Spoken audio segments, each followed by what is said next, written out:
ఓపిక అనేది చాలా విలువైనది.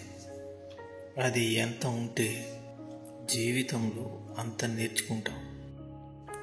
ఎంత చదువుకున్నామనేది ముఖ్యం కాదు, ఆ చదువుకు తగ్గట్టు ఎంత సంస్కారం నేర్చుకున్నామన్నదే జీవితంలో చాలా ముఖ్యమైనది. తెలివితేటలు ఉన్నాయని ఇతరులను మోసం చేయడానికి ఎప్పుడూ ప్రయత్నించకండి. ఎందుకంటే భగవంతుడు అందరికంటే తెలివైనవాడు. ఖచ్చితంగా నీకు బుద్ధి వచ్చేలా గుణపాఠం చెప్తాడు. గుర్తుంచుకోండి, ఈ 4 విషయాలకు ఎప్పుడూ సిగ్గుపడకండి. పాత బట్టలు, పేద స్నేహితులు, ముసలి తల్లిదండ్రి మరియు సాధారణమైన జీవితం. మనం ఎంత తెల్లగా ఉన్నా మన నీడ మాత్రం నల్లగానే ఉంటుంది. రంగులతో కాదు, జీవితాన్ని మంచి మనసుతో చూడాలి. మన శరీరంలో ఎక్కువ భాగం నీరే ఉంటుంది, కానీ ఏదైనా గాయమైతే మాత్రం రక్తం బయటకు వస్తూ ఉంటుంది. గుండె నిండా రక్తం ఉంటుంది, కానీ మనసు గాయపడితే మాత్రం కన్నీళ్లు బయటకు వస్తాయి.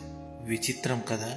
కోట్లు కూడా పెట్టి కడుపు నిండా తినలేని వారి కంటే కష్టాన్ని నమ్ముకుని కడుపు నిండా తినేవారే ఎంతో అదృష్టవంతులు కాదంటారా? పుస్తకాన్ని చదివి జ్ఞానం సంపాదించుకో, కానీ మనుషులను చదవటం మాత్రం ఎప్పటికీ మర్చిపోకు. ఇప్పటికీ ఎప్పటికీ. లోకంలో జ్ఞానం కంటే కూడా లోక జ్ఞానం అనేది చాలా ముఖ్యం. ఎవరి గురించి ఎక్కువగా ఆలోచించకు, అది మనశ్శాంతిని దూరం చేస్తుంది. ఏం జరిగినా కూడా ఆ దైవ నిర్ణయమని భావించు. మనసు ప్రశాంతంగా ఉంటుంది. లోకంలో అన్నిటికంటే సులువైన పని నమ్మకాన్ని కోల్పోవడం. అన్నిటికంటే కష్టమైన పని నమ్మకాన్ని నిలబెట్టుకోవడం. అన్నిటికన్నా కఠినమైనది నమ్మకాన్ని కాపాడుకోవడం. నిజమే కదా. ప్రతి కష్టం వెనుక అర్థం ఉంటుంది. ఓర్పు వహిస్తే పడ్డ ప్రతి కష్టం ఓ సంతోషాన్ని తప్పకుండా ఇస్తుంది. అర్థమైందనుకుంటా. జీవితంలో నువ్వు చేసే తప్పులను వెనకేసుకుంటూ వస్తుంటే నీ విజయం నీకు అందకుండా వెనక్కే వెళ్తుంది. నీ తప్పులనన్నీ నువ్వు సరిదిద్దుకుంటూ ముందుకు వెళ్తుంటే నీ విజయమే నీకు ఎదురుగా వస్తుంది. సమర్థించుకుంటూ కాదు, సవరించుకుంటూ పో. ప్రతిసారి పక్క వాళ్ళ సలహాలు తీసుకుంటుంటే నీ మనసుకు పనెప్పుడు? నీ మనసుకు కూడా పని చెప్పాలి కదా. ఏదైనా పని చేస్తుంటేనే అనుభవం వస్తుంది, మనిషికైనా మనసుకైనా. తామరాకు బురదలోనే పుట్టిన మాలిన్యాన్ని అంటించుకోదు, అక్కడే పుట్టిన కమలానికి ఆ వాసన కూడా అంటదు. ఎంతమందిలో ఉన్నా తమ వ్యక్తిత్వాన్ని నిలబెట్టుకుంటూ ఉంటూ తమలా ఉండటమే ప్రత్యేకతని సంతరించుకుంటుంది. మీరు వ్యతిరేకంగా మాట్లాడే వారి మాటలను మౌనంగా వినండి. కాలమే వారికి సరైన సమాధానం చెప్తుంది. ఓపిక, సహనం అనేవి బలహీనతలు కావు, అంతర్గతంగా ఉండే శక్తులు. అవి అందరిలో ఉండవు. శాంతంగా ఉంటేనే జీవితంలో మీరు దృఢంగా ఉండగలరు. గుర్తుంచుకోండి, చల్లగా ఉన్నప్పుడు అత్యంత దృఢంగా ఉండే ఇనుము కూడా వేడెక్కితే బలహీనంగా అయిపోతుంది. అర్థమైందనుకుంటా. ఒక విధంగా సాధ్యం కాకపోతే మరొక విధంగా ప్రయత్నించు, కానీ ప్రయత్నాన్ని మాత్రం వదిలిపెట్టకు. క్షమించటం వల్ల గతం మారకపోవచ్చు, కానీ భవిష్యత్తు మాత్రం తప్పక నీకు అనుకూలంగా మారుతుంది. ఆలోచన లేకుండా గుడ్డిగా తీసుకునే నిర్ణయమే కష్టాలకు ప్రధాన కారణమవుతుంది. మేధావితో మాట్లాడి మేధావితో వాదించి గెలవవచ్చు, కానీ అజ్ఞానితో వాదించి గెలవటం అసాధ్యం. ఒక రకంగా అజ్ఞానితో వాదించటం అజ్ఞానమే అనబడుతుంది. అర్థమైందనుకుంటా. ఒకరిని మనం మోసం చేస్తే పొందే ఆనందం క్షణికమే ఉంటుంది, కానీ మరొకరి చేతిలో మనం అంతకంటే ఘోరంగా మోసపోవచ్చు. తప్పకుండా మోసపోతాం కూడా. అందుకే పెద్దలంటారు, తాడిని తన్నేవాడు ఒకడుంటే వాడి తలను తన్నేవాడు మరొకడు ఉంటాడని. జీవితంలో ఏదైనా సాధించాలి అనుకునే వ్యక్తి ముందుగా తనలోని బలాలను అలాగే బలహీనతలను గుర్తించాలి. తూకాన్ని వేసుకొని మరీ నిర్ణయం తీసుకోవాలి. నువ్వు గెలిచేంత వరకు నీ కథ ఎవ్వరికీ అవసరం లేదు. ఎవరు వినిపించుకోరు కూడా. నీ కథ ఎవరికైనా చెప్పాలన్నా కూడా వినాలన్నా ముందుగా నువ్వు గెలవాలి. జీవితంలో మంచి రోజులు రావాలి అంటే కాస్త సమయం పడుతుంది. ఆ కాస్త సమయంలోనే మనకు జీవితం అంటే ఏంటో, దాని విలువ అంటే ఏంటో అర్థమవుతుంది. సంసారంలో సర్దుకుపోయే మనసు భార్యాభర్తలిద్దరికీ ఉండాలి. ఒకరు మాత్రమే ప్రతిదానికి సర్దుకుపోతూ ఉంటే ఇంకొకరు ఎప్పుడు సమస్యగానే మిగిలిపోతారు. నిన్ను వదిలి వెళ్ళిన వాళ్ళందరూ నీతో ఉండడానికి అర్హత లేని వాళ్ళు అని గ్రహించు. అంతేకాని కుమిలిపోతూ ఉండకు. మన నిజ జీవితంలో అత్యంత కఠినమైన జీవిత సత్యం ఏమిటంటే, వ్యక్తులు చాలా సందర్భాల్లో చెడ్డవాళ్ళ సాంగత్యంలో మోసపోయి మంచి వాళ్ళ మీద ప్రతీకారం తీర్చుకుంటూ ఉంటారు. కాదంటారా? జీవితంలో కొన్ని జ్ఞాపకాలను మర్చిపోతే కానీ బ్రతకలేం. అలాగే కొన్ని గాయాలను గుర్తుంచుకుంటే గాని ఎదగలేం. చేతిరేఖలు చూసి భవిష్యత్తు చెప్పవచ్చు అనుకుంటే మరి చేతులు లేని వారికి భవిష్యత్తే లేనట్ట. ఆలోచించండి. పొలంలో విత్తనాలు వేయకుంటే గడ్డి పెరుగుతుంది, నేల వృధా అయిపోతుంది. అలాగే మనసులో మంచి ఆలోచనలకు చోటు ఇవ్వకుంటే చెడు ఆలోచనలు వృద్ధి చెందుతాయి. జీవితం కూడా వృధా అవుతుంది. చీకటిని తిట్టుకుంటూ కూర్చోవడం కంటే ఒక దీపం వెలిగించే ప్రయత్నం చేయడం ఉత్తమం కదా, కాదంటారా? నువ్వు ఇష్టపడకపోయినా నీ జీవితంలో ఇప్పుడున్న పరిస్థితిని నువ్వు అనుభవించి తీరాల్సిందే. అది ఆనందమైన లేదా విషాదమైన.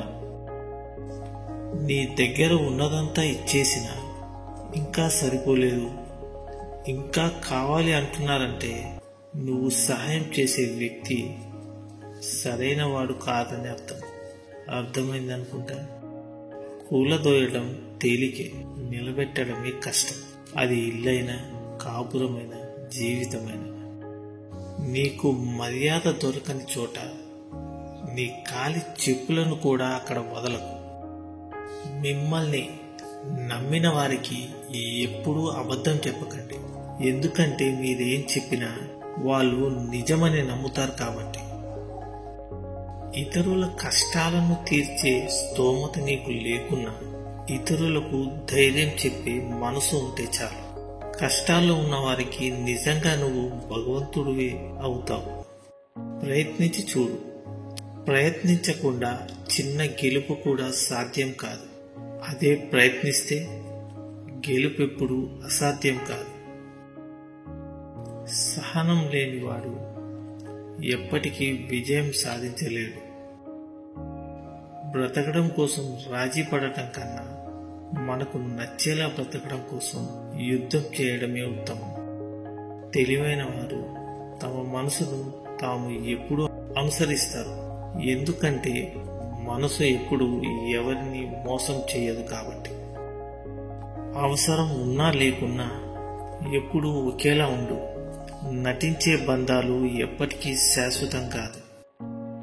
చెడ్డవారితో బలమైన స్నేహాన్ని కలిగి ఉండటం కంటే మంచివారితో చిన్న పరిచయం ఉన్నా చాలు.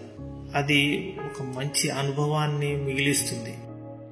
తప్పుల్ని పదే పదే క్షమిస్తే మరో పెద్ద తప్పుకు దారి తీస్తుంది. కలిసి వచ్చిన వారు జీవితంలో కాస్త త్వరగా విజయం సాధిస్తారు. కష్టపడేవారు కాస్త ఆలస్యంగా విజయం సాధిస్తారు. గేదెకి గడ్డి దొరికినంత తొందరగా సింహానికి జింక దొరకదు కదా.